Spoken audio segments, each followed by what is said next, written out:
Hallelujah. यीशु मसीह के नाम में आप सभी का स्वागत है और कृपा और शांति आपके जीवन में बढ़ती जाए। मैं धन्यवाद देता हूं पिता परमेश्वर को यीशु के नाम से, जो मुझे प्रेयर टीम जीसस, जो ब्रदर आशीष की ओर से मुझे इनविटेशन आया और मुझे आमंत्रित किया उनके पेज पे प्रचार करने का। मैं धन्यवाद देना चाहता हूं और सारे लोगों के लिए।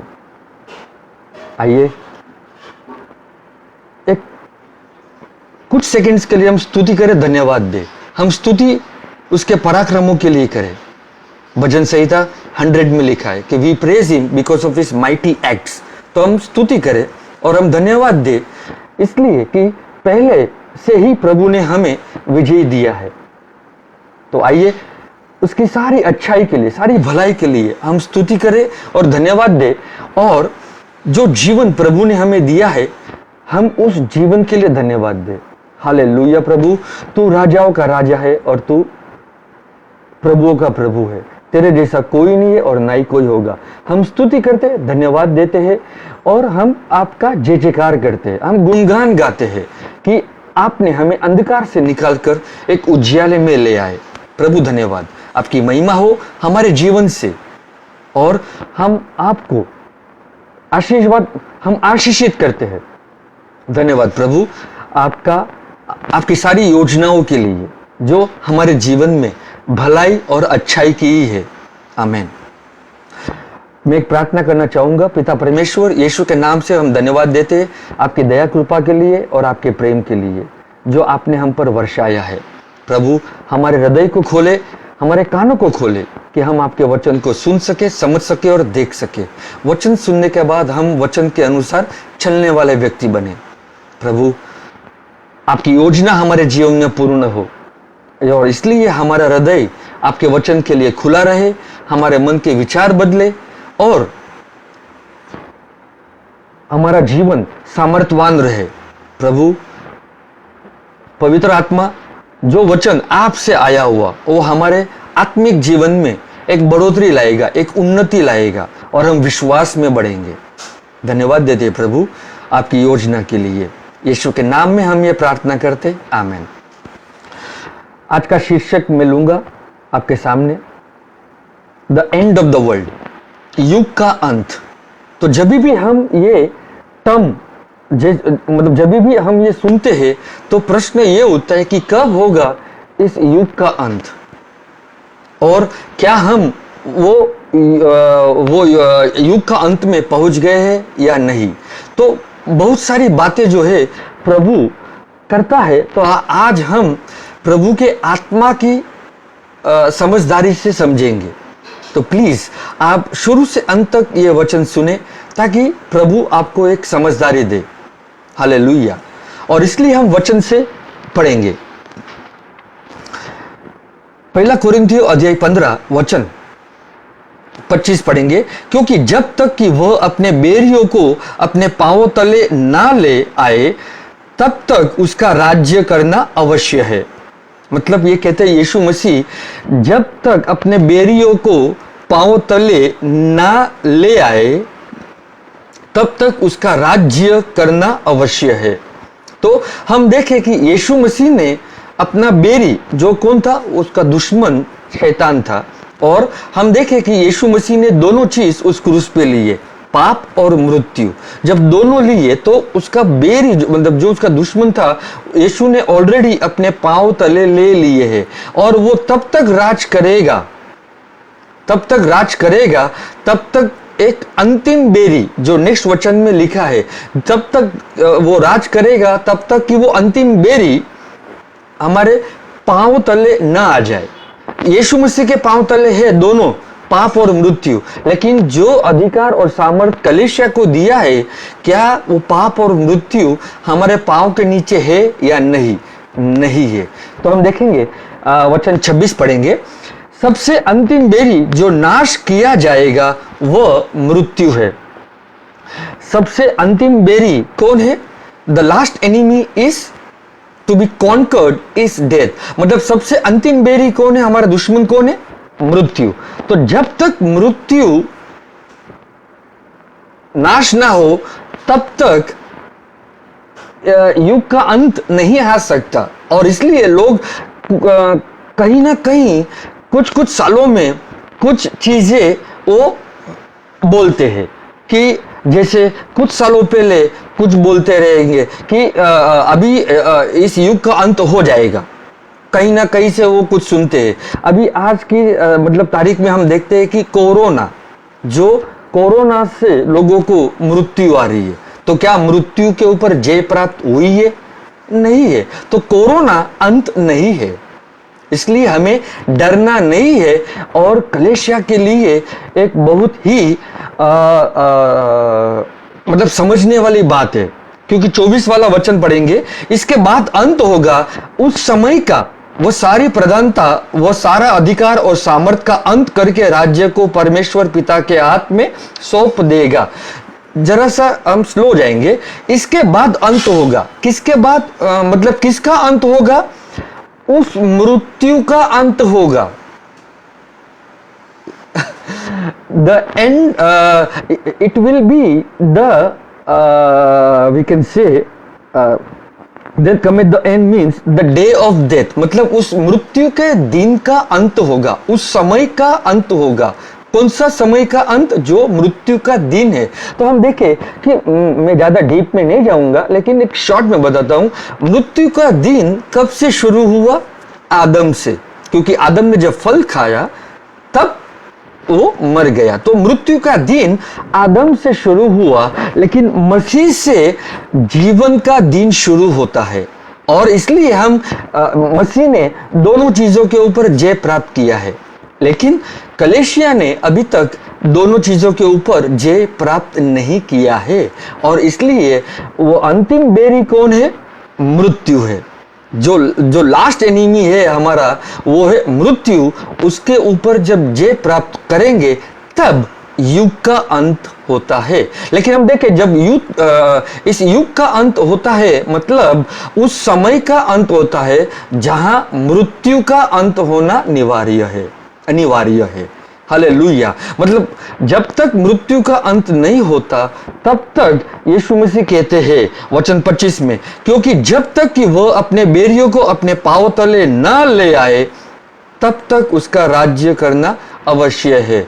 यीशु मसीह राज कर रहे हैं, लेकिन यीशु मसीह ने वो राज्य जो है वो कलेशिया को दिया है ताकि कलेशिया राज करे। हालेलुया। किस पर राज करना है? मृत्यु और पाप के ऊपर। आमीन। तो जैसे जैसे हम वचनों में आगे बढ़ेंगे वैसे वैसे मैं प्रार्थना करते जाऊंगा कि प्रभु आपको वो समझदारी दे। आमीन। तो हमें कई बार हम बहुत सारा जो वचन है वो मिस इंटरप्रेट कर लेते हैं, क्योंकि हमें समय और जो मौसम है, जैसे इंग्लिश में कहते हैं we don't understand the times and season, मतलब हम समझते नहीं है कौन सा समय और कौन सा मौसम के टाइम, मतलब मौसम जो वचन प्रचार किए गए थे। हालेलुया। और इसलिए आज हम वही संदर्भ में लेकर समझेंगे वचन को। हालेलुया। तो जब वर्ल्ड की बात आती है, वर्ल्ड मतलब युग या जगत, तो जब कोई जगत की बात आती है तो हमें यह समझना है कि जग का अर्थ पृथ्वी नहीं है। ध्यान से सुनिए, जग का अर्थ पृथ्वी नहीं है और ना ही जग या युग का अर्थ कोई समय है। आमीन। क्योंकि हम आज ये समझेंगे कि युग का अर्थ ये है, युग का अर्थ है कि एक रेल्म ऑफ अथॉरिटी, मतलब एक रेल्म है, एक जीवन है जहां पर वो अधिकार का जीवन है। आमीन। तो कैसे शुरू से अंत तक हम देखेंगे कि कहां पर उस युग का अंत होते जाता है। आमीन। कहां पे उस युग का जो अधिकार चलता है वो खत्म होता है और फिर मसीह का युग आता है जहां पर मसीह का युग में जीवन राज करता है।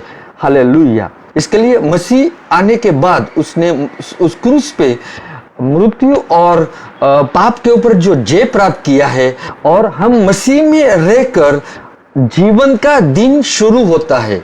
Hallelujah, it is called the day of life. आमीन। आदम में मृत्यु का दिन शुरू हुआ, लेकिन मसीह में जीवन का दिन शुरू होता है। हालेलुया।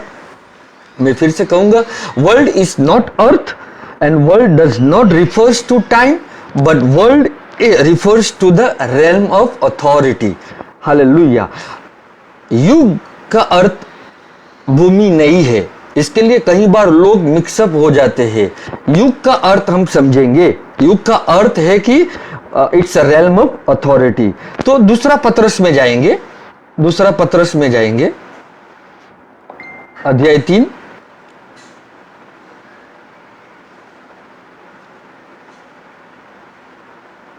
दूसरा पत्रस अध्याय 3 वचन 6 पढ़ेंगे।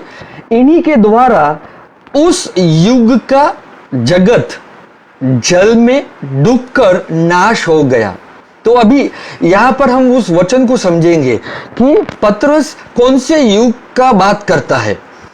इन्हीं के द्वारा उस युग का जगत जल में डूबकर नाश हो गया। तो कौन सा जग जल में डूबकर नाश हो गया? नूहा के समय। कभी का समय है ये? नूहा के समय का। हालेलुया। ओके।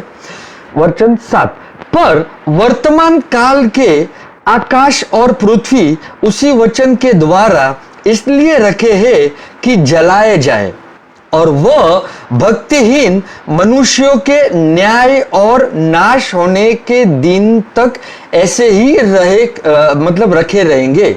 हालेलुया।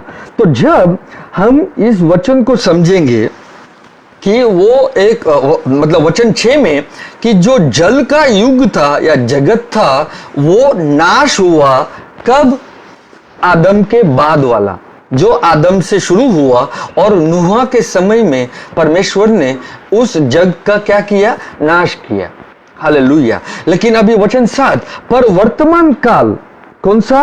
वर्तमान काल के आकाश और पृथ्वी उसी वचन के द्वारा इसलिए रखे हैं कि जलाए जाए। तो जो अभी पत्रस 2000 साल पहले की बात कर रहा है, और 2000 साल पहले वो क्या कुछ बताना चाहता है। अगर हम ऐसे ही पढ़ेंगे जैसे आज हम नॉर्मल पढ़ते हैं, तो हमें लगेगा कि अब इस युग का अंत हो जाएगा। कैसे? फायर से, अग्नि से। तो हम ऐसे ही समझेंगे, लेकिन ये वचन ऐसे नहीं कह रहा है। इसके लिए हमें शुरू से अंत तक का वचन की समझदारी चाहिए। आमीन। फिर से पढ़ता हूं, पर वर्तमान काल, वर्तमान काल मतलब पत्रस उस समय लिख रहे हैं, प्रेजेंट टाइम, जब उस समय के बारे में बोल रहा है पत्रस। पर वर्तमान काल के आकाश और पृथ्वी उसी वचन के द्वारा इसलिए रखे कि जलाए जाए। तो हम देखें कि हर युग में एक आकाश और पृथ्वी है। समझिए ध्यान से, हर युग में स्वर्ग और पृथ्वी है। आमीन। हम देखें 3 युग के बारे में मैं आपको बताना चाहूंगा।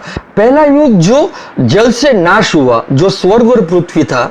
दूसरा युग मूसा से शुरू होता है। किससे होता है? मूसा से शुरू होता है। आमीन। और वो युग कौन सा है? वो युग व्यवस्था का युग है। इसके लिए जब हम ये वचन पढ़ते हैं, heaven and earth shall pass away but my words will not pass away, तो हम तुरंत ले लेते अंत के दिनों में। हालांकि उस समय हमारी आंखें नहीं खुली थी, वो समझदारी नहीं थी। लेकिन जब वचन से वचन मिला के हम जब देखते हैं, तो प्रभु हमें उस वचन का रेवलेशन देता है, या वो वचन खोल देता है, ताकि हमें वो समझदारी मिले। जैसे यहाँ पर भी वही लिखा है कि स्वर्ग और पृथ्वी उसी वचन के द्वारा इसलिए रखे हैं कि जलाया जाए। अगर मैं नॉर्मल नेचुरल माइंड से अगर मैं पढ़ता हूं, तो मैं ये समझूंगा कि ये आने वाले दिनों में होएगा। लेकिन जब मैं आत्मा के मन से या आत्मा से मैं अगर समझता हूं, तो पत्रस मुझे वो समझदारी देता है, या पवित्र आत्मा मुझे वो समझदारी देते हैं कि ये वर्तमान काल जो उस समय का है, कौन सा? व्यवस्था का। It is speaking about the end of the law world. किसके बारे में बताया जाता है? It is called the end of the law world, मतलब वो उस अंत के बारे में बताया जाता है कि जो व्यवस्था का अंत है, जो उस युग का मतलब उस युग में व्यवस्था राज करती थी। उस युग में कौन राज करता था? व्यवस्था। हालेलुया। और वो भक्तिहीन मनुष्य, आज हम कलीसिया के लोग भक्ति वाले लोग हैं, जो मसीह में विश्वास करते, ग्रहण करते, लेकिन वो भक्तिहीन मनुष्य के न्याय और नाश होने के दिन तक ऐसे ही रखे रहेंगे।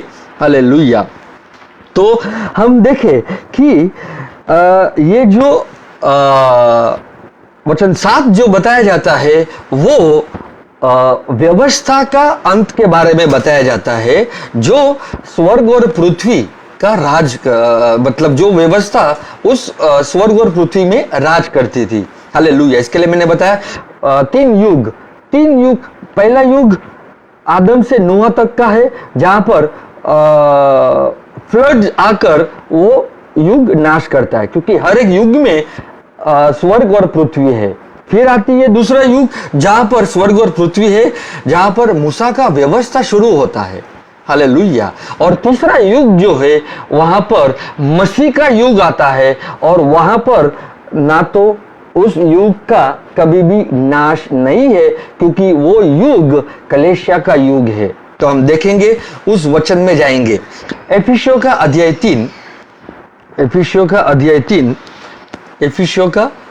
3 वचन 21 पढ़ेंगे।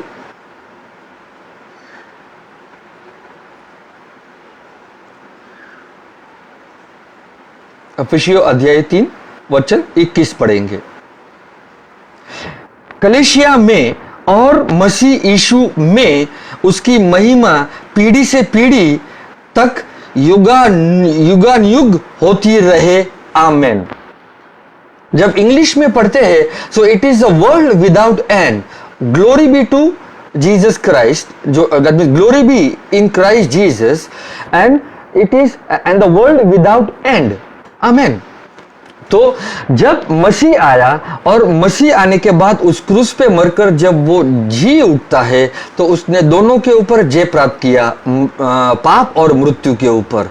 और फिर जो युग कलीसिया का है, वो कलीसिया का युग कभी भी खत्म नहीं होगा। इसका मतलब कभी भी अंत नहीं होगा। It is the world without end. Amen. तो हम उस युग में जी रहे हैं जो 2000 साल से शुरू हुआ मसीह में, और मसीह में प्रभु की महिमा हो हमारे द्वारा, और कलीसिया का कभी भी अंत नहीं होगा। आमीन। क्योंकि कलीसिया जो प्रभु के शरीर है, वो हर वक्त क्या है? बढ़ते जाएगी। इसके लिए हम कहलाते हैं मसीह की दुल्हन। हम क्या कहलाते हैं? मसीह की दुल्हन। हालेलुया। कब मसीह की दुल्हन हम होते हैं? जब हमने मसीह को ग्रहण किया, अंगीकार किया, हमने स्वीकारा, क्योंकि हमने विश्वास किया। आमीन। हम मसीह की दुल्हन नहीं बनेंगे, हम ऑलरेडी मसीह की दुल्हन है। हालेलुया। क्योंकि क्रूस के बाद ही कलीसिया हुई। हालेलुया। देखिए कि पहले आया राज्य का सुसमाचार, और फिर कलीसिया आई, और वो कलीसिया का अंत कभी भी नहीं होगा। कौन से भी युग में अंत होगा ही नहीं। Amen. It is a world without end, English में लिखते हैं। और थोड़ा आगे जाएंगे तो अभी हम देखें कि जब मसीह ने जो आत्मा हमें दिया है, आज मतलब 2000 साल से बाद उस युग का अधिकारी कौन है? आत्मा, पवित्र आत्मा। That means the spirit is having the authority. इसके लिए आत्मा कलीसिया के साथ काम करती है, और आत्मा और यीशु मसीह का लहू लोगों को बचाता है। इसलिए जो पवित्र आत्मा है वो यीशु मसीह को दर्शाता है, और जब यीशु मसीह इस पृथ्वी पे आए वो पिता को दर्शाता है। इसके लिए पिता के बारे में कहता है। आमीन। इसके लिए यीशु पृथ्वी पे जब वो पृथ्वी पे था तो वो कहते हैं कि मैं जाने के बाद मैं तुम्हारे लिए एक मदद करने वाले को भेजूंगा, पिता से कहूंगा कि वो एक मदद करने वाले को भेजे और वो सेम मेरे जैसा ही मदद करेगा।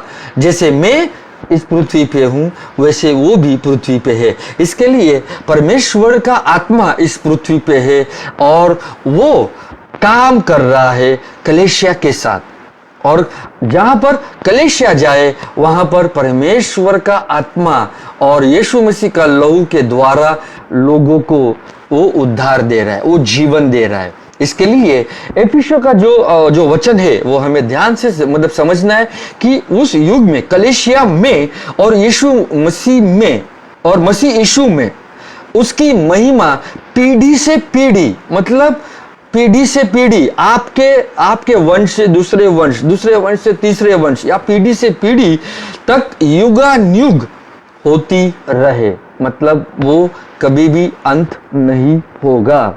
आमीन। तो जब हम देखें कि in the law world, in the foundation which was Joseph, he gave us the glimpse who the authority is.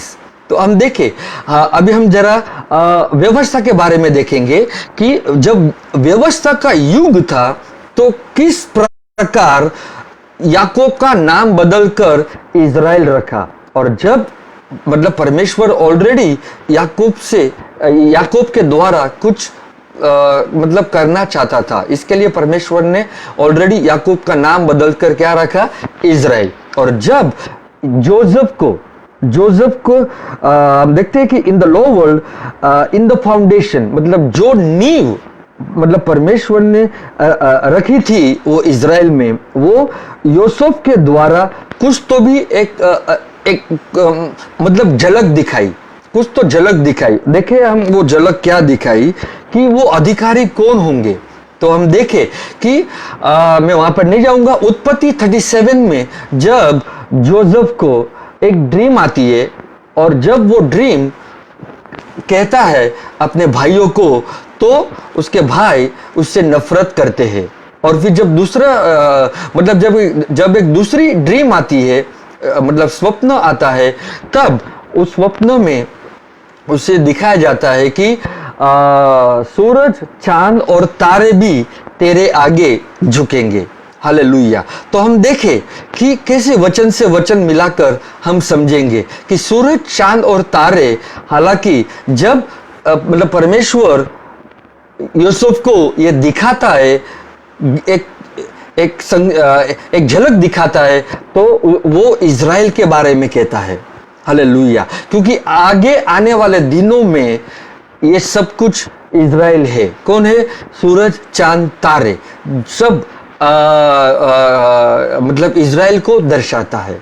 Hallelujah. Okay, दूसरा पत्रस अध्याय 3 वचन 10 पढ़ेंगे। दूसरा पत्रस अध्याय 3 वचन 10 पढ़ेंगे। परंतु प्रभु का दिन चोर की नाई आया जाएगा। उस दिन आकाश बड़ी हड़हड़ाहट के शब्द से जाता रहेगा। स्वर्ग, जैसे यहाँ पे लिखा है आकाश, लेकिन इंग्लिश में बोलते हैं हेवन, तो हम स्वर्ग जरा पढ़ेंगे। परंतु प्रभु का दिन चोर की नाई आ जाएगा। अब आप देखिए, अगर लोग ये कहते हैं कि यीशु मसीह जल्दी ही आने वाला है और वो चोर की नाई आने वाला है, तो लोग यहाँ पर बहुत मतलब वो समझ नहीं पाते।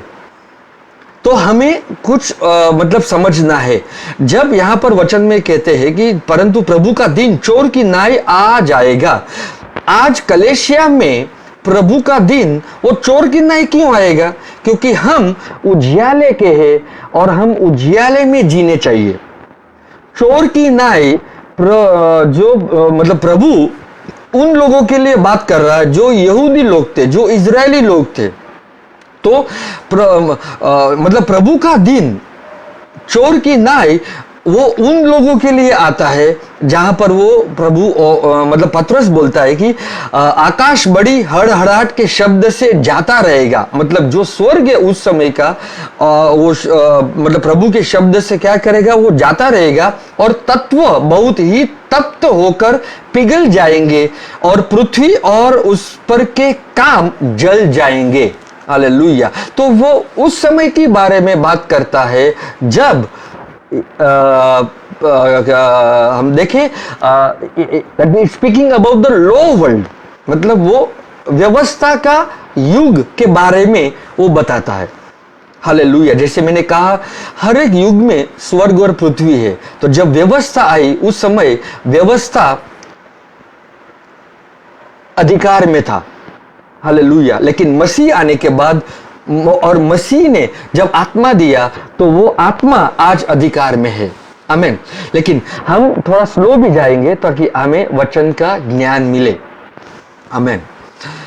परंतु प्रभु का दिन चोर की नाई आ जाएगा। उस दिन आकाश बड़ी हड़हड़ाहट के शब्द से जाता रहेगा और तत्व बहुत ही तप्त होकर पिघल जाएंगे और पृथ्वी के उस पर के काम जल जाएंगे। तो ये हमारे लिए नहीं है, ये उस समय के लिए भविष्यवाणी करता है पतरस की जो युग में व्यवस्था था और स्वर्ग और पृथ्वी जो है वो चली जाएगी, क्योंकि मतलब प्रभु का दिन कैसा आएगा, चोर की नाई के जैसा आएगा। हालेलुया। इसलिए जब लोग आज बात करते हैं कि यीशु जल्दी आने वाला है और फिर वो ये भी कहते हैं कि यीशु मसीह चोर के नाई आएगा, लेकिन कैसे हो सकता है? हम उस उजियाले के हैं, हम दिन में है, हम अंधकार में नहीं है। इज़राइल और सारे यहूदी जो बहुत सारे थे वो अंधकार में थे। इसके लिए प्रभु यीशु मसीह जब आता है तो वो उजियाला लाता है। और इसीलिए मत्ती का अध्याय 5 वचन मतलब 14 में कहते हैं कि मैं जीवन की ज्योति हूं। हालेलुया। और इसके लिए जब यीशु मसीह इस पृथ्वी पे आते हैं तो वो जीवन की ज्योति है, वो प्रकाश लाते हैं ताकि लोग अंधकार में से निकल जाए। और इसके लिए वो भविष्यवाणी पूरी भी करता है जो यशायाह कहता है कि उस अंधकार में वो एक उजियाला आएगा। और इसलिए यीशु मसीह जब इस पृथ्वी पे आए तो वो एक उजियाला लाए, एक प्रकाश लाया। आमेन। तो हम थोड़ा मिक्सअप ना करें वचन को, लेकिन वचन की एक समझदारी मिले हमें। आमेन। और इसलिए मैं अभी भी कह रहा हूं कि प्रभु चोर की नाई कलेशिया के लिए नहीं आएगा, क्योंकि प्रभु का आत्मा ऑलरेडी हमारे अंदर है और वो एक उजियाला लाया। हम प्रभु के मंदिर है। और लेकिन यहाँ पर जब पतरस बात करता है तो उस युग का बात करता है जो फायर से वो नाश करता है। कौन? प्रभु यीशु मसीह। तो हम देखेंगे आगे कि किस प्रकार धीरे धीरे हम जरा वचन की समझदारी मिले हमें। आमीन। मत्ती का जाएंगे, मत्ती का अध्याय 24 पढ़ेंगे। मत्ती का अध्याय 24, मत्ती का अध्याय 24 वचन 29 पढ़ेंगे, 29।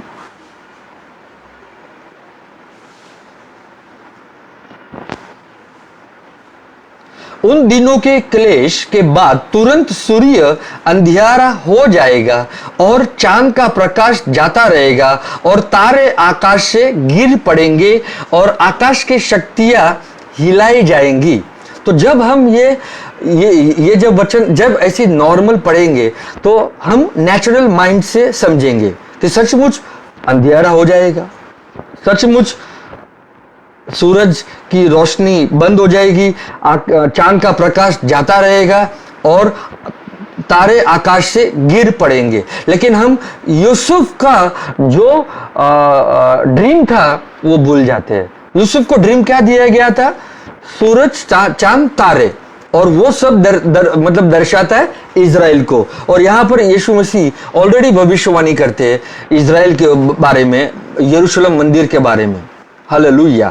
जो युग, जो व्यवस्था का युग था, उस स्वर्ग और पृथ्वी का जो भी था वो सब कुछ मतलब जलाए जाएंगे। Hallelujah. They will be destroyed, they will be destroyed by fire, मतलब न्याय आएगा। आमीन। तो ये हमारे लिए नहीं है। आमीन। रेवलेशन में जाएंगे और एक उसका संदर्भ में और एक हम वचन पढ़ेंगे। रेवलेशन अध्याय 6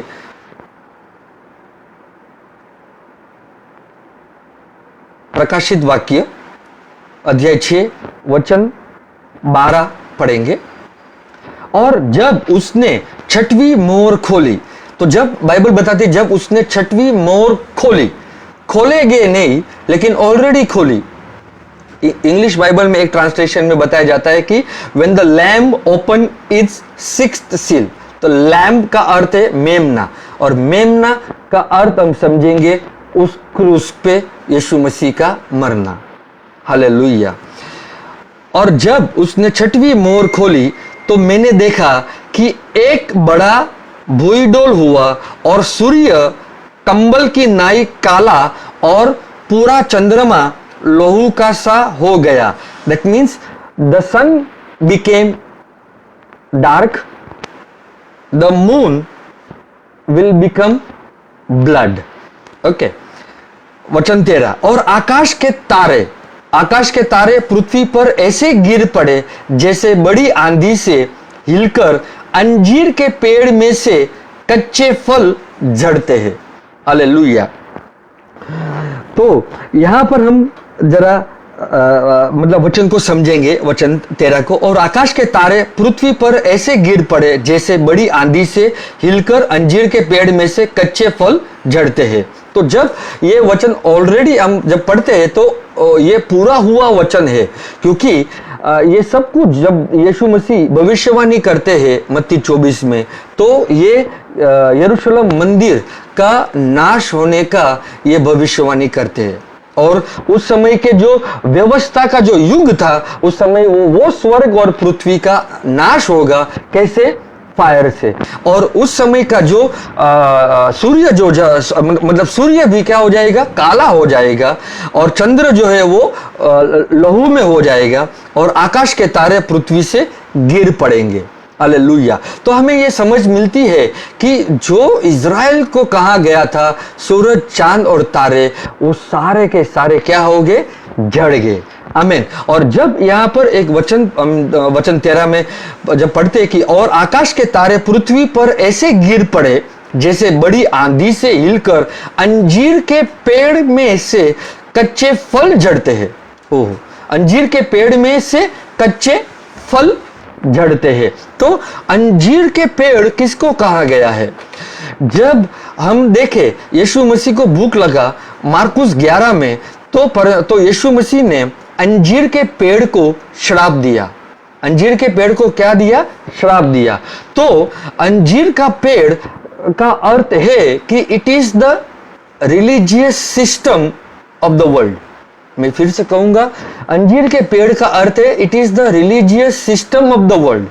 और हम देखें कि आदम ने भी जब वो फल खाया और जब उसकी आंखें खुली, आंखें खुलने के बाद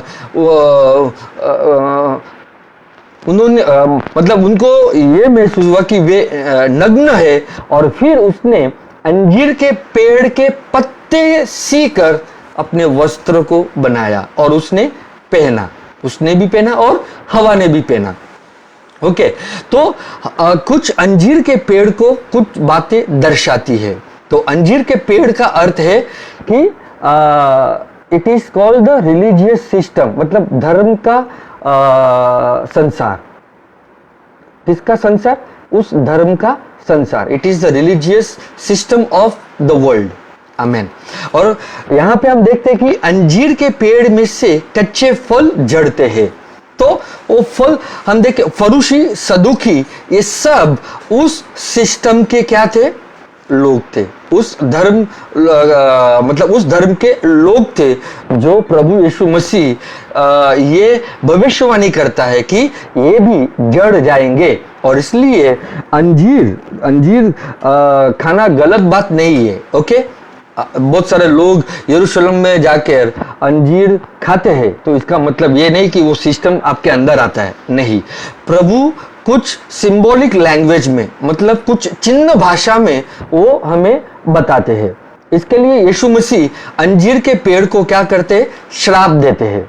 मतलब वो रिलीजियस सिस्टम को प्रभु यीशु मसीह श्राप देते हैं। और अंजीर का मतलब क्या है? अंजीर का मतलब है मुझे मेरे हिसाब से करना है।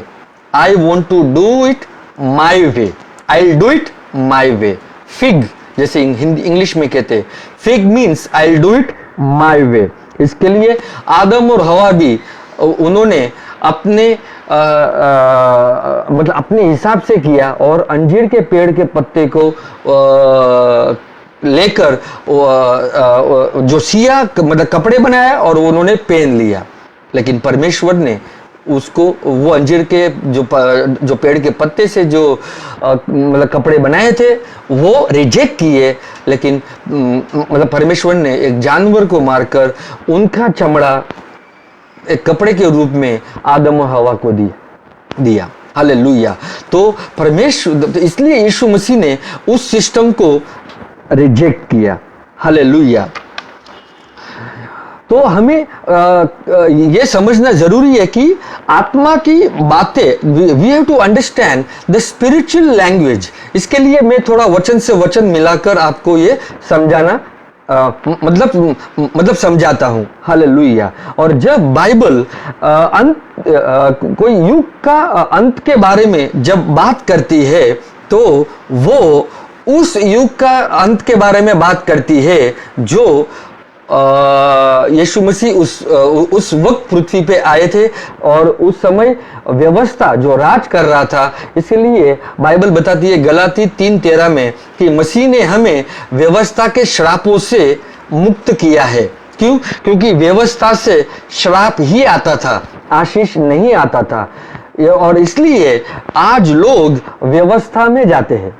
लोग मसीह में रहकर भी वे व्यवस्था में जाते हैं, लेकिन व्यवस्था से श्राप नहीं आता। गलाती 3:13 हमें बारीकी से जब मतलब समझना है कि मसीह ने मुझे व्यवस्था के श्रापों से मुक्त किया है। हालेलुया। और श्रापित वही है जो झाड़ पे टंगाया जाए। तो हम देखें झाड़ पे यीशु मसीह को टंगाया गया, सूली पे चढ़ाया गया और उसने ही उस क्रूस पे सारी व्यवस्था ले ली, ताकि अभी मसीह में रहकर मुझे आशीष ही मिलेगा। मसीह में रहकर मुझे क्या मिलेगा? आशीष ही मिलेगा। और इसलिए उस युग का अंत नाश हुआ जो व्यवस्था का था। और वो कैसे नाश हुआ? वो AD 70 में। आमीन। हम जरा और आगे आएंगे तब पढ़ेंगे। और इब्रानियों का अध्याय 9 जाएंगे। इब्रानियों का अध्याय 9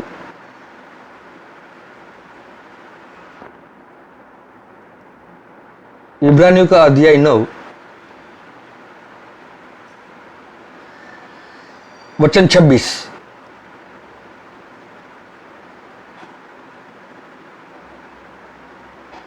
इब्रानियों का अध्याय 9 वचन 26 पढ़ेंगे।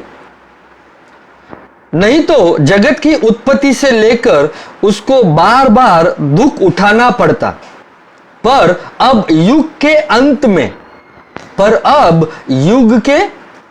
तो यहां पर भी देखें कि हम ये वचन मिलता है हमें कि पर अब युग के अंत में वो एक बार प्रकट हुआ। तो कब यीशु मसीह प्रकट हुआ? एक युग का अंत में, मतलब उस युग का अंत अभी होने वाला ही है। उसके पहले यीशु मसीह क्या हुए? प्रकट हुए अभी। लेकिन जब थोड़ा हम स्टार्टिंग से पढ़ते फिर से, नहीं तो जगत की उत्पत्ति से लेकर, जब हम ये पढ़ेंगे जगत की उत्पत्ति से लेकर, तो हम सीधा जाएंगे जेनेसिस, मतलब उत्पत्ति से। लेकिन वो उसके बारे में नहीं है। इब्राहिम में एक जग की उत्पत्ति शुरू हुई। कैसे? इब्राहिम में एक जग की कहां से मतलब एक जग की उत्पत्ति शुरू हुई।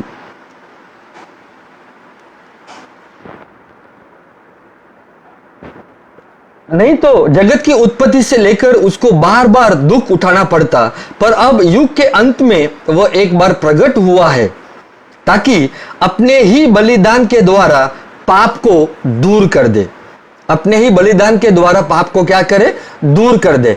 तो प्रभु ने मतलब एक फाउंडेशन ऑफ द वर्ल्ड था जो इब्राहिम से शुरू हुआ, ओके। लेकिन जब यीशु मसीह इस पृथ्वी पे आता है तो एक युग का अंत के बारे में कहा जाता है, और वो युग का अंत है व्यवस्था का, ओके। यीशु मसीह प्रकट हुआ, क्यों प्रकट हुआ? ताकि अपने ही बलिदान के द्वारा पाप को क्या कर दे, वो दूर कर दे। तो हम ये जानते हैं कि यीशु मसीह उस क्रूस पे मरने से उसने पाप का अंत किया और उसने अपना बलिदान दिया ताकि वो हमें पापों से क्षमा करे और पापों से मुक्त करे और हमें पापों से क्या करे, दूर भी कर दे। हालेलुया। रोमियो का अध्याय 10 वचन 4 पढ़ेंगे। रोमियो का अध्याय 10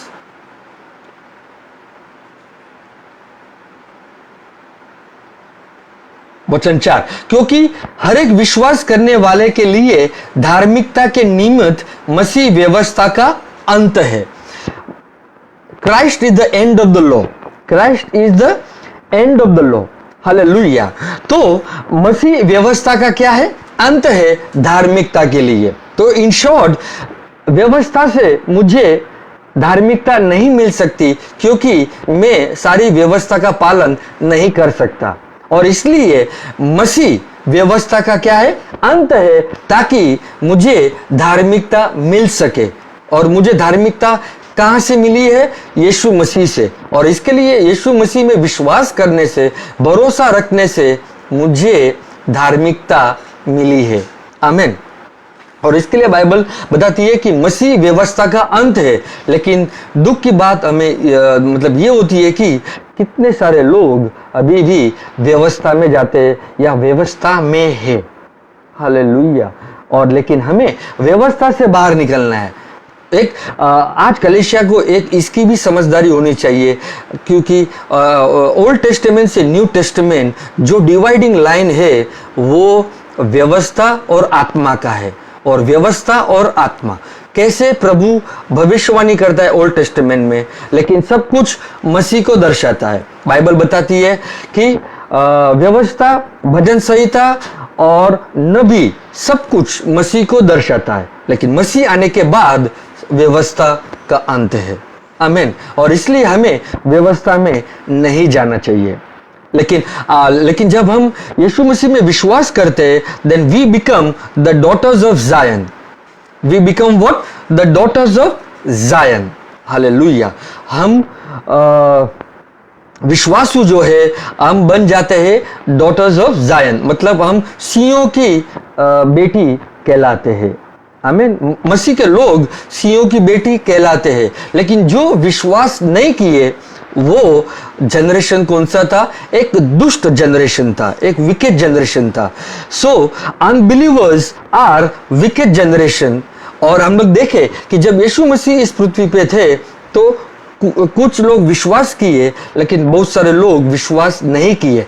जो विश्वास नहीं किए उन्होंने ही यीशु को क्रूस पे चढ़वाया। हालेलुया। ओके। तो अनबिलीवर्स आर विकेड जनरेशन। जो अविश्वास है वो दुष्ट जनरेशन है, एक दुष्ट वंशावली है। और उस समय के थे जो यीशु मसीह को ग्रहण नहीं किए, विश्वास नहीं किए, और वो रोमियो के साथ एक होकर वो यीशु मसीह को क्रूस पे चढ़वाया। और इसके लिए वो कहने लगे कि हमें यीशु राजा नहीं चाहिए, लेकिन हमारा एक ही राजा है और वो है कैफस, मतलब सीजर। हम लोग को कोई राजा नहीं है, हमें मतलब हमें केवल मतलब हमें कोई राजा नहीं चाहिए, लेकिन हमें सीजर ही राजा चाहिए। हालेलुया।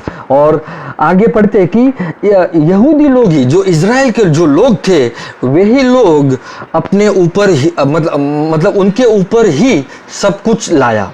जो न्याय आने वाला था वो न्याय उनके ऊपर ही आया। कैसे? अभी हम देखें, जब यीशु मसीह पृथ्वी पे आए, उसने परमेश्वर का क्रोध उस क्रूस पे लिया। और परमेश्वर का क्रोध आप देखें इजरायलियों के ऊपर, आप जब एजिकिल, इर्माया, यशाया जब आप पढ़ते जाओगे तो आपको ये समझ आना शुरू हो जाएगा कि परमेश्वर का क्रोध इजरायली यहूदियों के ऊपर जो था और वो आने वाला ही है। हालेलुया। क्योंकि वे अन्य देवता के पीछे जाते, वे परमेश्वर की तरफ नहीं आते, वे दुष्ट काम करते और मतलब मूर्ति पूजा करते और बहुत सारा गलत काम करते। इसलिए परमेश्वर का क्रोध उन पर आया। और जैसे परमेश्वर ने जब नबियों को भेजना शुरू किया तो वे नबी को भी मारते थे, मतलब मार डालते थे। हालेलुया। तो ये सब कुछ उन्होंने अपने ऊपर ही लाया। जो लहू भी, नबियों का लहू भी था, वो भी इजरायली लोगों ने अपने ऊपर ही लाया। लेकिन जब मसीह आया, मतलब परमेश्वर ने मसीह को भेजकर, यीशु मसीह को भेजकर कुछ समय तक उनको एक चांस दिया। उनको एक क्या दिया? एक मौका दिया कि जब यीशु मसीह को ग्रहण करेंगे या विश्वास करेंगे तो वो क्रोध से या न्याय से वो बच जाएंगे, मतलब उनका नाश नहीं होगा। ओके, तो Christ brought the end of the world which was the beginning of the last days. तो यीशु मसीह जो पृथ्वी पे आने के बाद उसने जो युग का अंत लाए, वो वहां से अंत के दिन शुरू हुए। हालेलुया। मतलब वो जो शुरू हुए अंत के दिन प्रभु ने वो खत्म कर दिए, फिनिश। वो हमारे लिए नहीं है। आमीन। और आप देखिए कि किस प्रकार, किस मतलब परेशानी में, किस ट्रिब्यूलेशन में, किस पेरिलियस टाइम्स में, किस पेरिलियस समय में कलेशिया पैदा होती है। इसके लिए कैसे यीशु मसीह के ही लोग, मतलब देखें कि यहूदी लोगों ने ही यीशु को क्रूस पे चढ़वा कर, मतलब चढ़वा दिया। और यीशु मसीह एक जगह पर ये भी कहते हैं कि मेरा राज्य इस पृथ्वी का नहीं है। मेरा राज्य अगर इस पृथ्वी का होता तो मेरे लोग मुझे पकड़कर सौंप नहीं देते, लेकिन मेरा राज्य यहाँ का नहीं है। मतलब यीशु मसीह का राज्य आत्मिक राज्य है और इसलिए उनके ही लोगों ने उन्हें पकड़वाया, मार दिया, मार डाला और प्रभु यीशु उस क्रूस पे, सूली पे चुपचाप दुख सहन कर कर पाप और मृत्यु के ऊपर जय प्राप्त किया। ये सब कुछ सभी के लिए, केवल यहूदी लोगों के लिए नहीं, लेकिन सारे संसार के लिए। आमीन। तो हम देखते हैं कि किस प्रकार यीशु मसीह उस युग का अंत लाता है। ओके, मत्ती का 23 में जाएंगे। मत्ती का 23, मत्ती का 23 पढ़ेंगे। मत्ती का अध्याय 23 वचन 37।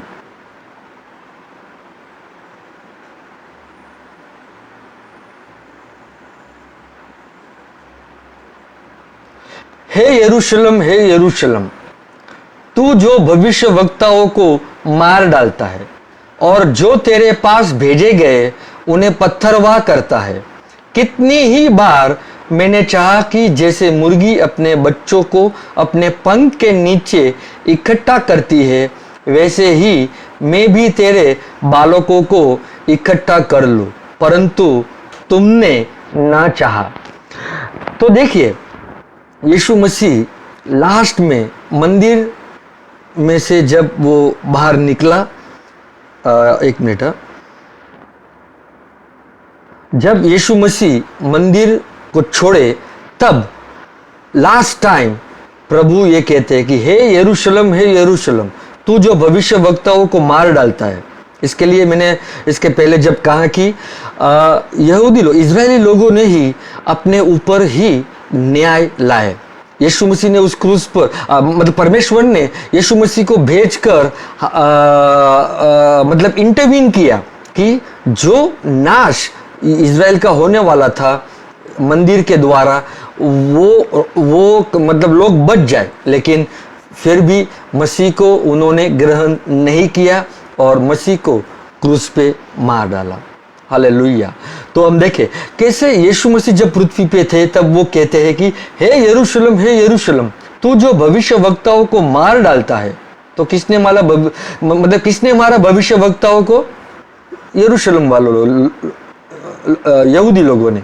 और जो तेरे पास भेजे गए उन्हें पत्थरवाह करता है। कितनी ही बार मैंने चाहा कि जैसे मुर्गी अपने बच्चों को अपने पंखों के नीचे इकट्ठा करती है, वैसे ही मैं भी तेरे बालकों को इकट्ठा कर लूं, परंतु तुमने ना चाहा। हालेलुया। परंतु तुमने ना चाहा। जैसे मुर्गी अपने बच्चों को पंखों के नीचे रखती है, वैसे परमेश्वर पिता भी तुम्हें अपने पंखों के नीचे रखना चाहती है, लेकिन तुमने नहीं चाहा क्योंकि तुमने भविष्यवक्ताओं को मार डाला। ठीक है, अभी पुत्र आया है, परमेश्वर का पुत्र आया है जो यीशु मसीह है, वो भी आकर वो तुमसे यही कहता है कि मन फिराओ, अपने मन के विचार बदलो, मेरे में विश्वास करो। जैसे परमेश्वर ने जैसे तुमने परमेश्वर पर विश्वास किया, वैसे तुम भी मेरे में भी विश्वास करो। लेकिन तुमने विश्वास नहीं किया।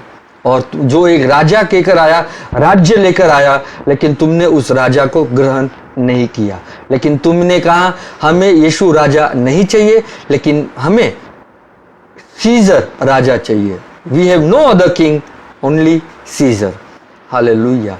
तो मतलब यहाँ पर यीशु मसीह का ये ठुकराना हो गया, उन्होंने रिजेक्ट किया।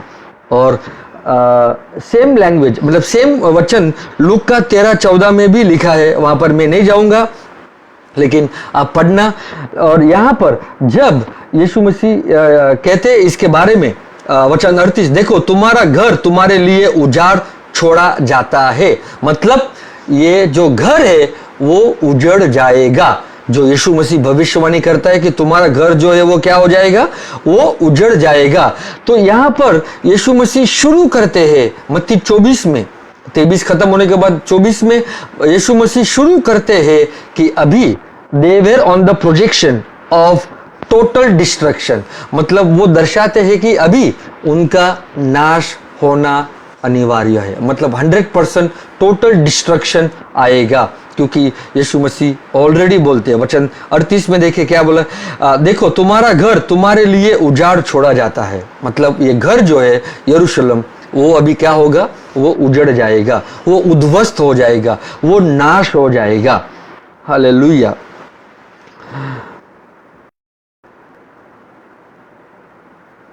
यशाया में जाएंगे, यशाया अध्याय 60, यशाया अध्याय 60 वचन अध्याय 60 वचन 60 पढ़ेंगे।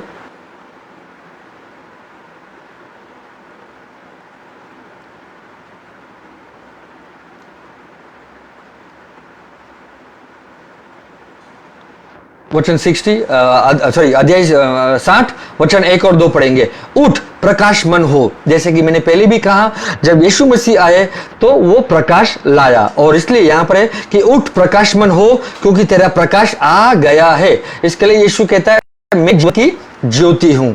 आमीन। और यहोवा का तेज तेरे ऊपर उदय हुआ है। देख पृथ्वी पर तो अंधियारा और राज्य राज्य के लोगों पर घोर अंधकार छाया हुआ है। यशायाह ऑलरेडी भविष्यवाणी करता है कि जब यीशु मसीह आता है तो ऑलरेडी अंधियारा है, लेकिन क्रूस पे मरने के बाद जब वो जी उठता है, वहां से घोर अंधियारा शुरू होता है।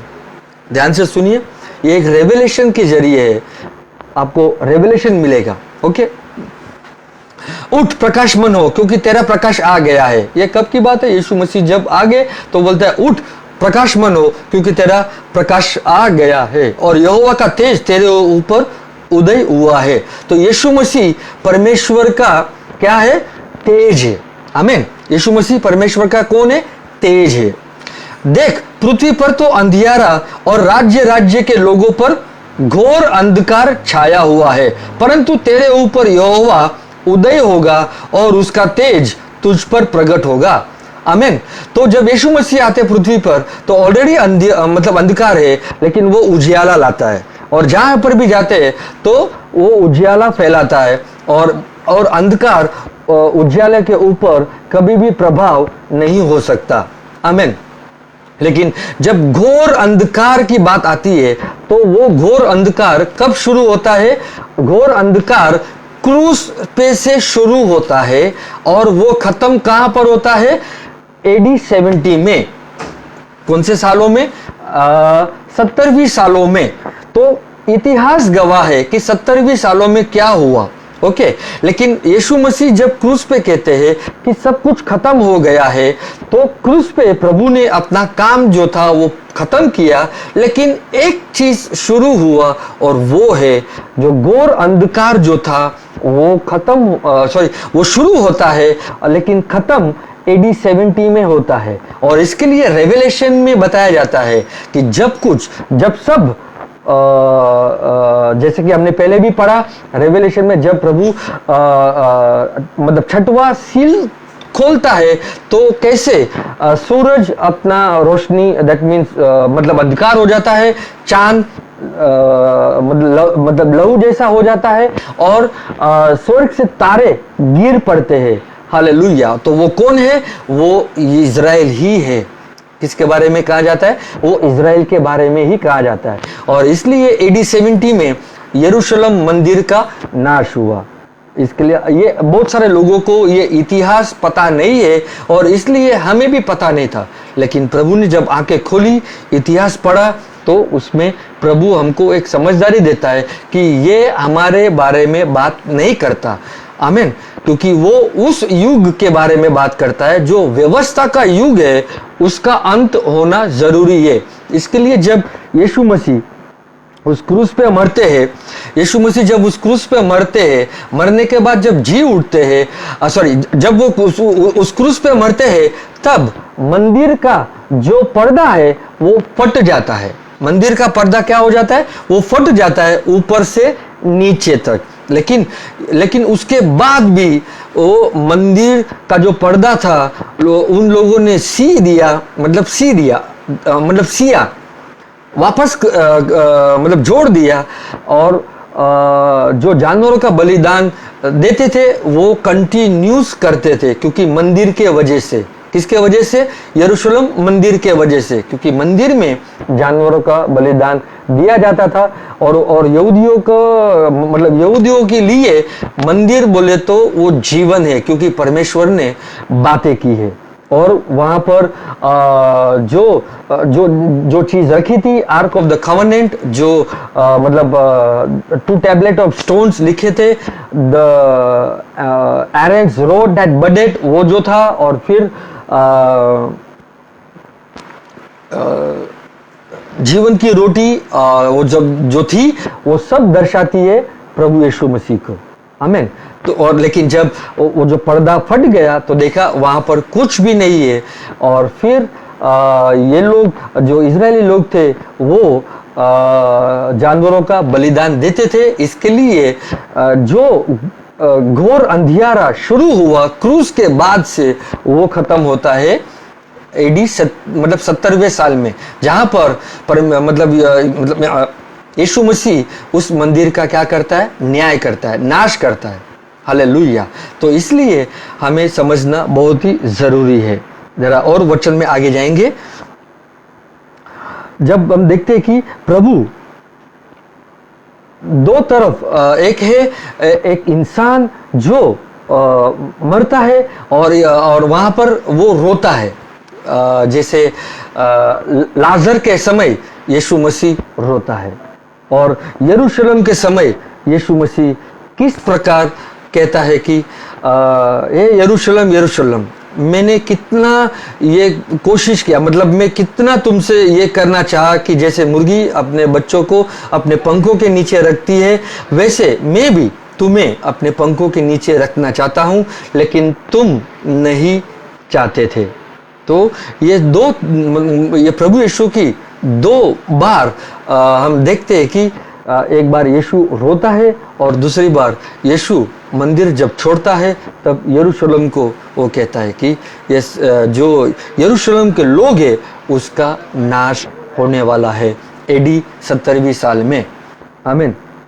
और इसलिए हम देखें कि मत्ती और मत्ती का अध्याय 23 पढ़ेंगे, मत्ती का अध्याय 23 में जाएंगे।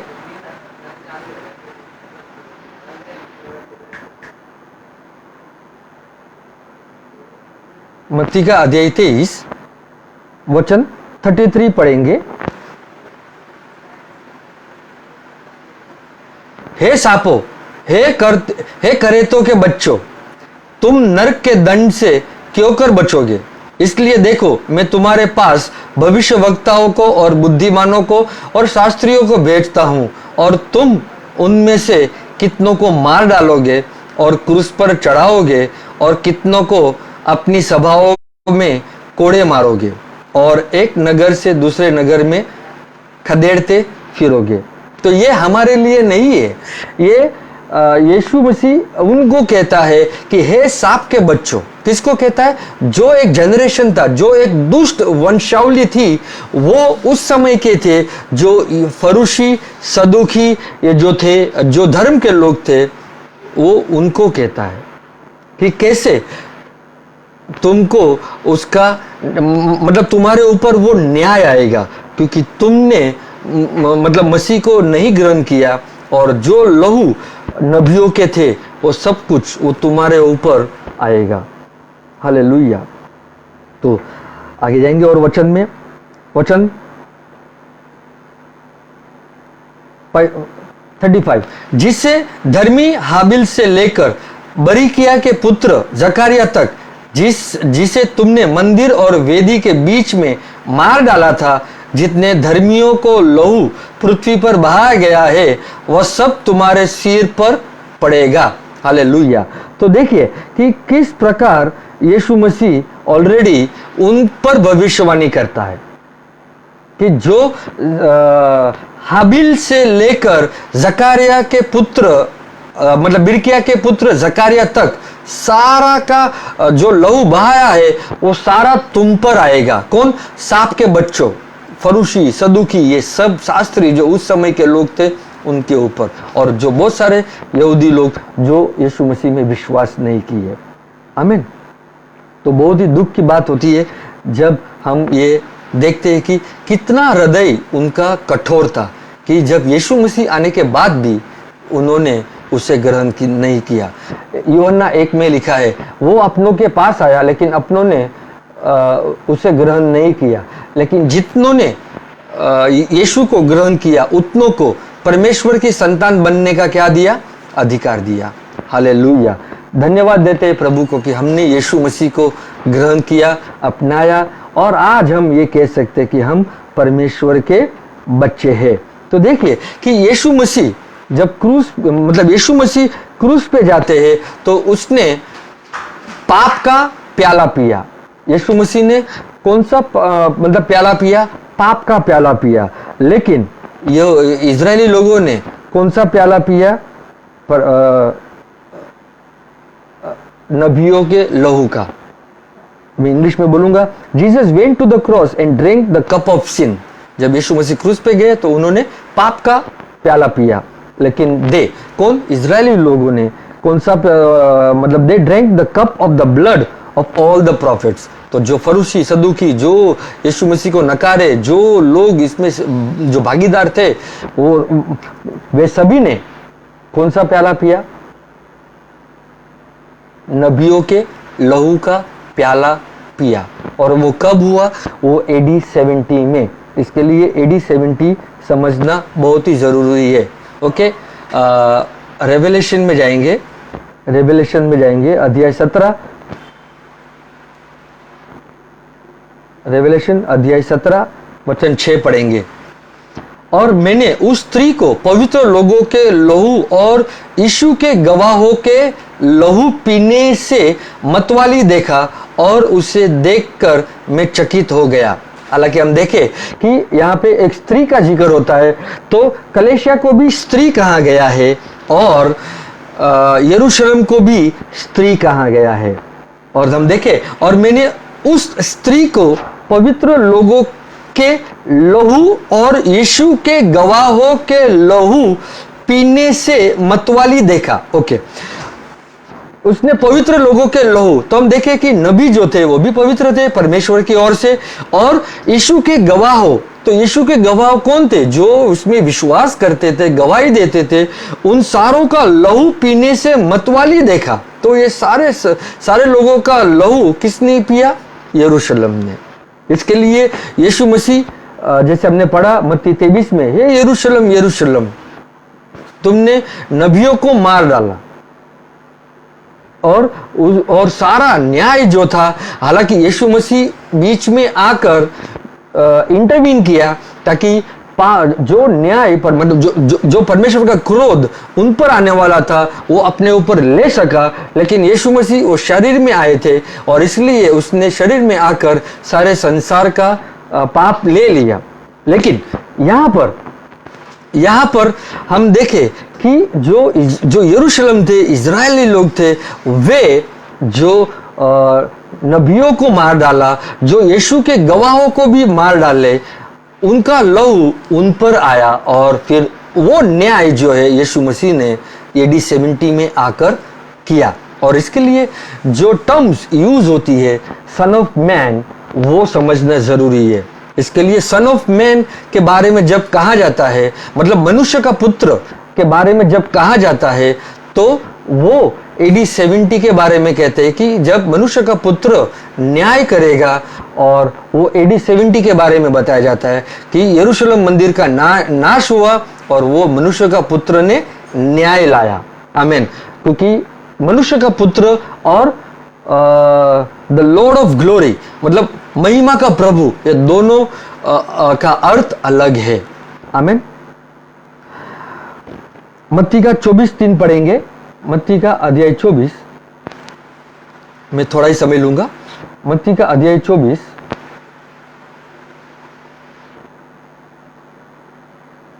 मत्ती का अध्याय 24 वचन 3 पढ़ेंगे, 1 पढ़ेंगे। जब यीशु मंदिर से निकलकर जा रहा था तो उसके चेले उसको मंदिर की रचना दिखाने के लिए उसके पास आए।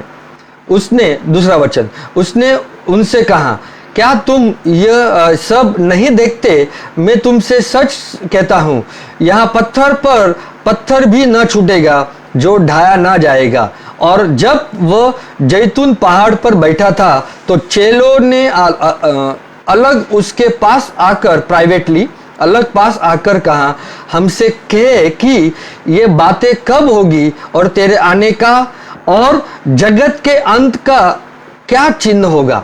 हालेलुया। तो जब हम वही अभी मैं अभी खत्म करूंगा, लेकिन मैं शुरू से ही कहते आ रहा हूं कि कौन से युग का अंत के बारे में यीशु कहता है। और कलीसिया आज मत्ती 24 मतलब हमारे अंत के बारे में, मतलब इस युग का अंत के बारे में ये समझती है। और मैं आपको ये बताना चाहूंगा, गुड न्यूज, वचन 1 से किसके संदर्भ में ये कहा जाता है। वचन 1 में लिखा है मंदिर के बारे में कि मतलब जब यीशु मंदिर से निकलकर जा रहा था तो उसके चेले उसको मंदिर की रचना दिखाने के लिए उसके पास आए। इसके लिए हमने 23 में पढ़ा, यीशु मंदिर से निकलकर क्या कहता है? वो देखता है और वो ये कहता है कि यरूशलेम यरूशलेम, मैं कितना तुमको अपने पंखों के नीचे रखना चाहता था, लेकिन तुमने नहीं चाहा। तो ये मत्ती का 24 मंदिर का मतलब मंदिर का संदर्भ के बारे में कहा जाता है, तो हम आज की तारीख में ना ले। आमीन। वचन 2, उनसे कहा कि क्या तुम ये सब नहीं देखते कि मैं तुमसे सच कहता हूं, ये पत्थर भी ना छूटेगा। मतलब एक पत्थर भी दूसरे के ऊपर नहीं रहेगा। इसका मतलब ये मंदिर का नाश जब होगा तब एक पत्थर दूसरे के ऊपर नहीं रहेगा। वचन 3, और जब वह जैतून पहाड़ पर बैठा था तो चेले ने अलग उसके पास आकर कहा, हमसे कहे कि ये बातें कब होगी और तेरे आने का और जगत के अंत का क्या चिन्ह होगा। मतलब इस युग का अंत क्या होगा, तो हमें कोई चिन्ह दे। तो तो प्रभु आगे मतलब वचन 4 में वो यही बताता है कि तुम क्या रहो। वचन 4 में यीशु ने उनको उत्तर दिया, सावधान रहो, कोई तुम्हें ना भरमाने पाए। किस लिए? कि तुम सावधान रहो कि इन विषयों में तुम्हें कोई भरमाने ना पाए। जैसे तुमने 3 क्वेश्चन कहा, मैं तीनों का एक में ही उसका आंसर दे रहा हूं। मैं 3 प्रश्नों का उत्तर एक में ही दे रहा हूं कि यीशु ने उनको उत्तर दिया, सावधान रहो, मतलब सावध रहो, कोई तुम्हें ना भरमाने पाए, तुम्हें कोई दूसरे जगह मतलब दूसरा शिक्षण में न ले जाए। ओके,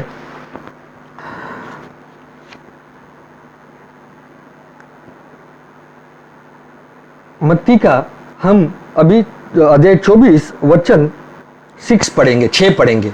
तुम लड़ाइयों और लड़ाइया की चर्चा सुनोगे, देखो घबरा ना जाना, क्योंकि इनका होना अवश्य है, परंतु उस समय अंत ना होगा। ये किसके बारे में बताया जाता है? जब मंदिर का नाश होता है तब मतलब ऐसी सब मतलब घटना घड़ेगी, लेकिन तुम डरना मत, क्योंकि जाति पर जाति और राज्य पर राज्य चढ़ाई करेगा और जगह जगह अकाल पड़ेंगे और भूईडोल होंगे। ये सब बातें पीड़ाओं का आरंभ होगी। हालेलुया। वचन 16 पढ़ेंगे, थोड़ा मैं स्किप करता हूं, आप पढ़ना। तब जो यहूदियों में है वे पहाड़ों पर भाग जाएंगे। अगर हम ये समझे कि मत्ती 24 का आज की तारीख में ये होने वाला है, तो हम कौन से पहाड़ों पर भाग जाना चाहिए? क्योंकि यहां पर बताया जाए कि जो यहूदियों में हो वे पहाड़ों पर भाग जाए। आज हम अलग अलग देशों में रहते हैं, तो हम कहां पर भाग जाना चाहिए? कौन से पहाड़ पे जाना चाहिए?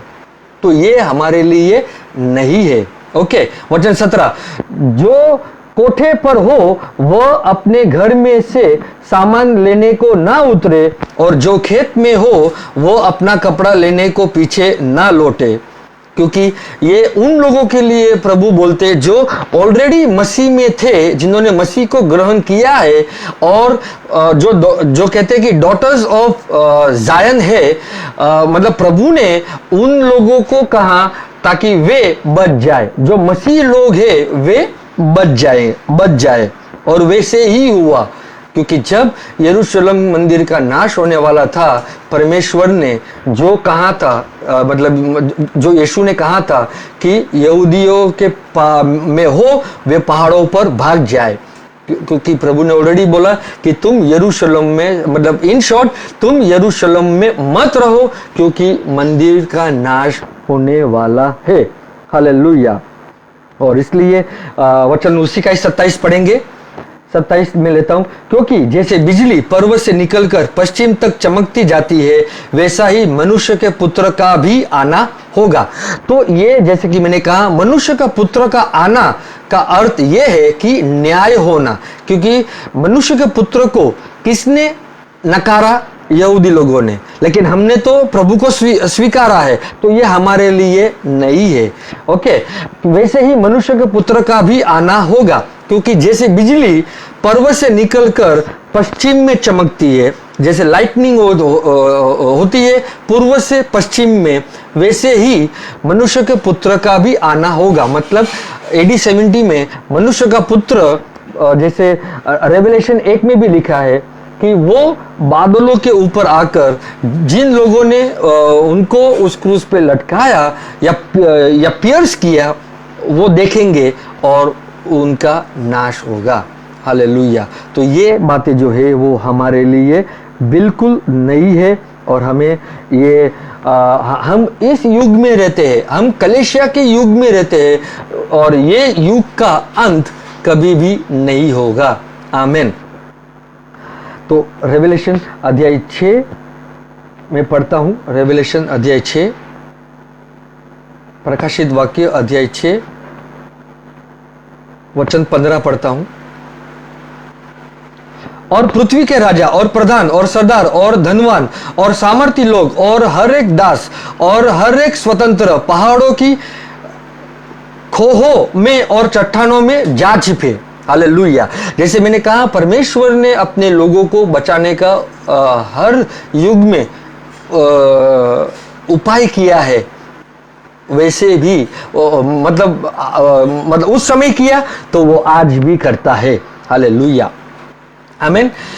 और पृथ्वी के राजा और प्रधान और सरदार और धनवान और सामर्थी लोग और हर एक दास और हर एक स्वतंत्र पहाड़ों की खो में और चट्टानों में जा छिपे और पहाड़ों को और चट्टानों में से कहने लगे कि हम पर गिर पड़ो और हमें उसके मुंह से जो सिंहासन पर बैठा है और मेमने के प्रकोप से छिपा लो। तो ये जो लोगों की बात हो रही है, वो लोग थे जब यरूशलेम मंदिर के ऊपर न्याय हुआ और मनुष्य का पुत्र मतलब नाश करने वाला था। तब वे लोग ये कहते हैं कि मतलब हमें कहीं ना कहीं तुम छुपा लो, क्योंकि यहाँ पर यरूशलेम मंदिर में जो नाशबंद हो रही है, एक दूसरे को मार रहे और एक दूसरे को मतलब क्या बोलते हैं, बहुत ही दुष्टता से एक दूसरे को लोगों को मतलब एक दूसरे को वो मार रहे थे। और इसलिए वे ये कहते थे कि हमें तो बचा, हम पर गिर पड़ो और हमें उसके मुंह से जो मतलब सिंहासन पर बैठा है और मेमने के प्रकोप से छिपा लो। तो वे लोग ये बोल रहे थे, कौन?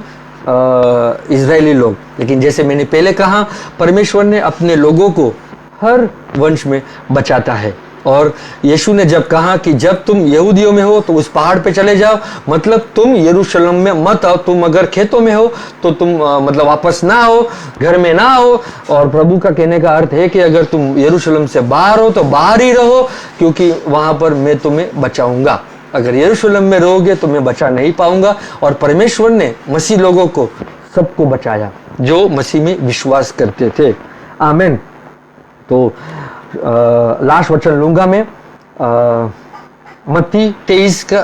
मत्ती का अध्याय 23,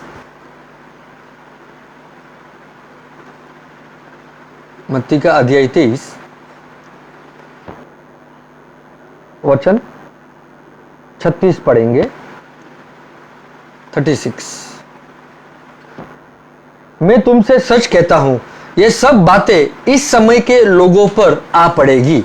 दैट मीन्स इस समय के लोग, कौन से समय के लोग? ये उस समय के लोग की बात कह रहे हैं यीशु मसीह, जब यीशु मसीह उस पृथ्वी पे थे। हालेलुया। तो ये हमारे लिए नहीं है, ये दुष्ट जनरेशन के बारे में प्रभु कहता है। ये दुष्ट वंशावली जो थे, जो यीशु मसीह को रिजेक्ट किए, ये उस वंश के लोगों के बारे में प्रभु कहता है। और मत्ती 24 में भी कहता है प्रभु। मत्ती का 24 में पढ़ते हैं, मत्ती का अध्याय 24 वचन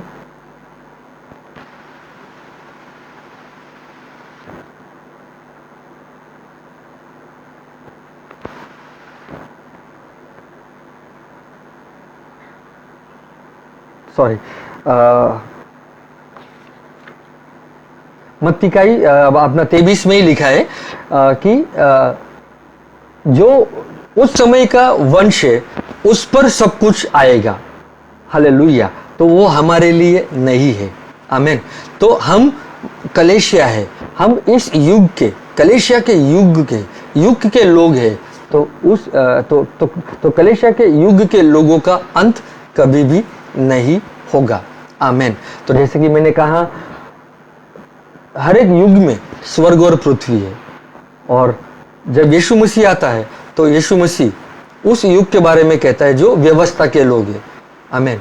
और स्वर्ग और पृथ्वी का जो लोग थे उस समय का, वो पूरा का पूरा वो प्रभु का न्याय आया और मंदिर नाश हुआ। और मसीह में आने के बाद हम देखते हैं कि कैसे एक नया स्वर्ग और नया पृथ्वी आता है। हालेलुया। नया स्वर्ग और नया पृथ्वी आएगा नहीं, यीशु मसीह स्वयं लाया, क्योंकि जब तक पुराना नहीं जाएगा तब तक नया नहीं आ सकता। इसके लिए मैंने कहा, यीशु मसीह मरने के बाद भी जब वो जी उठता है और फिर मंदिर में बलिदान चलता था, लोग अपने पापों का बलिदान देने के लिए मंदिर में जाया करते थे। इसके लिए AD 70 में मंदिर का नाश होना चाहिए। मत्ती 24 में यीशु मसीह ऑलरेडी भविष्यवाणी करता है। पूरा संदर्भ जो है वो मंदिर के ऊपर है, और जो बातें वहां पर लिखी गई है वो हमारे लिए लागू है ही नहीं। अगर हम ये सोचे कि मत्ती 24 का जो भविष्यवाणी है वो हमारे लिए है, तो लेकिन अगर फिर मंदिर कहाँ पर है? मंदिर तो इजराइल में था। हालेलुया। और यहूदियों के लोग जो है वो पहाड़ पे जाए, तो हम कौन से पहाड़ पे जाने चाहिए? तो बहुत सारी बातें हैं जो हमें प्रभु से ये सीखने को मिलती है, हमें वो समझदारी देता है। आप ये वचन ये फिर से पढ़े, समझे कि क्योंकि प्रभु का आत्मा आपको समझदारी देगा, अवश्य देगा। आमीन। हम मसीह का वंश है, हम उस दुष्ट का वंश नहीं है जो मसीह में विश्वास नहीं करते। हम मसीह के वंश है जो मसीह में विश्वास करते हैं, और हम मसीह का वंश जो आगे बढ़ना चाहिए, उसकी महिमा इस पृथ्वी पे बढ़नी चाहिए, उसके लोग, उसकी कलीसिया इस पृथ्वी पे बढ़नी चाहिए। आमीन। मैं आपके लिए प्रार्थना करना चाहूंगा। पिता परमेश्वर, मैं यीशु के नाम से धन्यवाद देता हूं। सारे लोग जो वचन को सुने और बाद में भी सुनेंगे, प्रभु आशीषित कीजिए और उनको समझदारी दीजिए। और इस वक्त कोई भी प्रकार की बीमारी की आत्मा, गरीबी की आत्मा, रोग का आत्मा, सारा दुख दर्द यीशु नासरी के नाम से निकल जाए। हर एक श्राप, हर एक बंधन को मैं तोड़ता हूं यीशु नासरी के नाम से। फाइनेंशियल प्रॉब्लम का नाश हो जाए यीशु नासरी के नाम से। और धन्यवाद देते हैं प्रभु, आप अपना हाथ फैलाइए, you stretch out your hand, और लोगों को चंगा कीजिए, स्पर्श कीजिए और उनका जीवन अंदर से बदलिए। मैं धन्यवाद देता हूं पवित्र आत्मा ये वचन के लिए जो आपने आज हमें दिया, कि युग का अंत वो क्या है, और युग का अंत जो हो चुका है, पहला जो पतरस कहता है जो फ्लड से हो चुका है, और दूसरा फायर से, मतलब पहला जो है युग का अंत पानी से नष्ट हो गया, और दूसरा जो युग का अंत फायर से हुआ जो यीशु मसीह लाया, और तीसरा जो युग है उसका अंत कभी भी नहीं होगा, क्योंकि वो आपकी कलीसिया है। हम धन्यवाद देते हैं प्रभु कि हम आपका शरीर है, और जो लोग सुनेंगे प्रभु, वे उनका मन, उनका हृदय बंद ना हो, वो रिजेक्ट ना करे, लेकिन उनका हृदय खुल जाए ताकि वे वचन को समझ सके। यीशु के नाम में मैं ये प्रार्थना करता हूँ, आमीन। हमारे परमेश्वर पिता का प्रेम, यीशु मसीह का अनुग्रह और पवित्र आत्मा का सहभागिता हम सभी के साथ रहे हमेशा, आमीन।